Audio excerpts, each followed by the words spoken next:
Hello my friends, welcome to today's video. I'm Jeanette with Vivo Vintage Designs. So as you've heard me mention in the past, I began a Facebook group called Vivo Vintage Design Tutorials so that my YouTube followers would have a place to share their versions of my paintings learned on this channel. And recently in the group, I posted a video that was sped up where I created flowers like this, roses. There's a couple of other flowers as well that I created. And anyway, I demonstrated this in a video that again sped up on my Facebook group, and you all responded so nicely and had a ton of questions. So I thought I would create a video to show you the brush that I used and the technique that I used to create these flowers, and explain it as best I can. It's not going to be easy, but I'll do my best. So this is a dagger brush, and this is the brush that I like to use to create these roses. It's very simple, very easy. You can create these roses using a round brush, but I find this brush makes it easier for me. There's a lot of ways to create these flowers, but this is what I prefer to do. And this is a Princeton Neptune 1/4 inch dagger brush. I also have a larger one. This one is also by Princeton, and it's an Aqua Elite 3/8 inch. And the Aqua Elite doesn't hold as much water as the Neptune. The bristles I find are softer on this one. I happen to like it. It's something that you may have to get used to, but with a little bit of practice, you'll get used to it. So this brush has what I will describe as a flat side, and then it has a curved side. So as I show you how to create these roses and I refer to the flat side, know that it's this side, and this will be the curved side. All right, so I've activated my watercolor paints and some reds and some greens. Of course, use whatever colors you like. And I am simply going to dip the tip of my brush. Let me clean it in some water first. And I am just going to dip the tip of my brush into my color. Okay. And to start this flower, I'm going to use the tip of the brush, and I'm just going to do some little curves. Just using the tip of the brush, little curves, little marks in the center, okay? And now we're going to start creating our petals. So using the flat side of the brush towards the center of the flower at all times. So the flat side, I'm putting the tip down, and notice that I'm kind of standing my brush up. Oh, I already got paint all over the place. So I'm standing my brush up and I'm putting the tip down, and I'm using a little bit of pressure, and I'm turning the brush and then lifting right back to that to that tip. And to create these, to kind of curve the petals around one another, I twist the brush in my fingertips as I'm working. So again, this requires a little bit of practice. Well, maybe a little bit more than a little practice. But once you get it down, you won't be able to stop creating these flowers, because it's really a lot of fun, and it becomes easier and easier the more you practice. So turning my paper works best for me. So if you don't have to turn your paper, that's great, but I do. So again, putting the tip of the brush down, flat side of the brush towards the center of the flower. I'm using the tip, a little bit of pressure. I'm twisting the brush in my fingers, and I'm bringing it back up to the tip. Okay, and we're going to continue to do that all around, and our petals will get larger as we move along. So tip of the brush, a little bit of pressure, twisting the brush in my fingers, and lifting back up to the center, to the point. Tip down, pressure, twisting my brush in my fingertips, and lifting back to that point. And we're just going to continue to do the same thing around. And it's okay if your petals touch each other. You don't want a whole lot of white space in the center of your, in between your petals. Pressure. Now you can see that I'm making my petals a little bit longer, a little bit wider as well. So tip down, pressure, and the more pressure you put down, the wider your petals will be. Twisting the brush and coming right back to that tip again. Tip of the brush, pressure, twisting the brush in my fingertips, and coming back up to that point.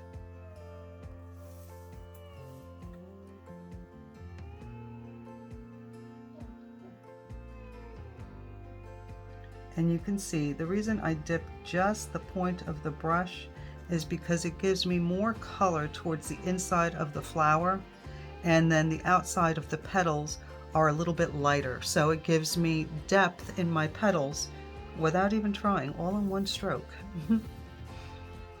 So tip of the brush, pressure, lift to that point again, and curve your petals. Point down, pressure, twisting in my fingertips, and lifting to that tip again.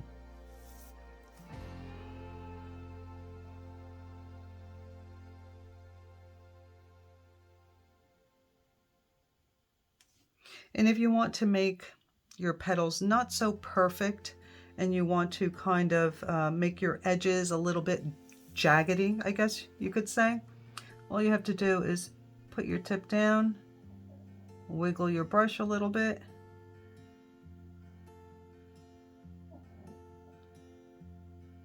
and just do the same thing. Just wiggle your brush a little bit.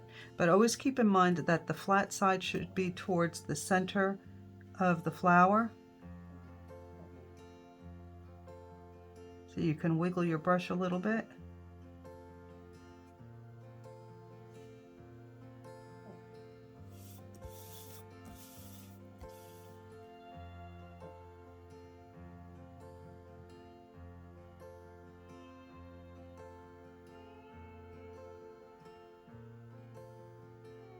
And you can see all I'm doing is twisting the brush in my fingertips to get it right back to that nice pointy edge.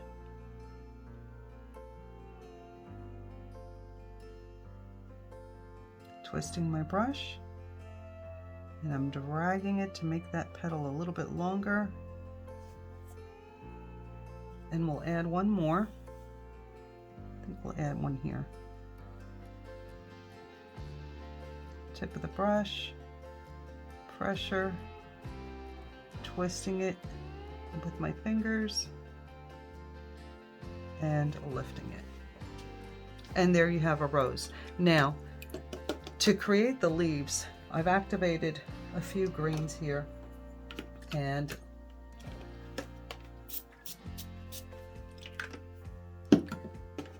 okay, what I'm going to do, or what I like to do, is I like to dip into different greens. Again, just the tip of the brush, because I like the softer edges. So to create a leaf, the flat side towards the center of your leaf. So we're going to create a leaf with two separate strokes. So I'm going to put the curved side down, and I'm going to start dragging it up and twisting my brush and coming to that point. Okay, so I'm going to put the flat side, put the curved side down. I'm dragging it and I'm twisting it in my fingertips and coming right back up to that point. So let me create another one here. Dragging, lifting and twisting, I know it sounds like a lot, but I'm telling you, if you practice and you get it down, it becomes so much easier, but you definitely have to practice this.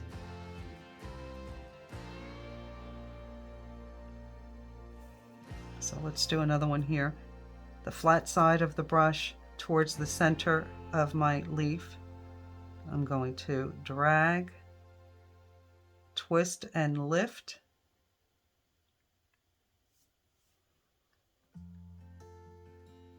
Picking up a little bit more paint. Again, flat side towards the center. Push down. I'm twisting my brush and I'm lifting towards that point. And if you don't like the white space, you don't have to have the white space. I happen to like it. I think it's perfect for this type of flower. So let's create one more leaf. So again, flat side toward the center of my leaf. I'm going to make this one a short one, twisting it, lifting to the point, flat side down, and lifting to the point. Now you don't have to twist your brush. This is the technique that works best for me, but I'll show you how you can do the same thing without lifting your brush, okay? I mean, without twisting the brush in your fingertips. So again, flat side towards the center. I'm going to drag and I'm just going to lift my brush without twisting. Down and just start lifting to the point again. Okay? So let's do one more. And I'm not going to twist. I'm just going to lift to the tip. I'm going to turn my brush flat side towards the center, push down, and lift. So I hope that I was able to explain this in a way that is easy to understand, and I hope that you give this a try. If you do, I would love to see how you do, so you can share your version of these this technique, these flowers, on our Facebook group, Vivo Vintage Design Tutorials. I can't tell you, I can't express enough what a wonderful group of members we have there. They are beyond supportive in more ways than just art. As you may know, by the time you see this video, I may have already had my surgery, and everyone has been so supportive that I am so touched. I am amazed, and I am so blessed. So I hope that you consider joining the group, and I will be sure to list all the products used in the description box below the video with links. So if you don't see the list, click on the arrow pointing down or the on show more, and the list will expand. So again, this is the Princeton Neptune 1/4 inch brush. I don't recommend that you use these brushes with alcohol ink. If you can find less expensive brushes, again, this was only $10. It wasn't that expensive, but I got it on sale. They're usually a little bit more expensive. If you can find some that are even cheaper, or if you don't mind, if $10 is not a lot for you to spend on a brush, then give it a try with your alcohol inks. I personally would not do that. My watercolor brushes are only for watercolor, and I buy inexpensive brushes like these. This I bought at Five Below. It was $5 for 18 different brushes. So these are disposable. I use them a few times. When they start to get crazy, I throw them out and I buy another pack. So this was has a nice selection of brushes here. So maybe next time what I'll do is a video on using alcohol ink to create these types of flowers. I'll give it a try, practice it a few times, and then I'll do a video on that. Well, I hope that you enjoyed this and that you give it a try. Please don't forget to like, comment, and subscribe Your interaction with my channel is very helpful, and it's a lovely way to show your support, and I really do appreciate it. Thanks everyone. I'll see you in the next video. Bye.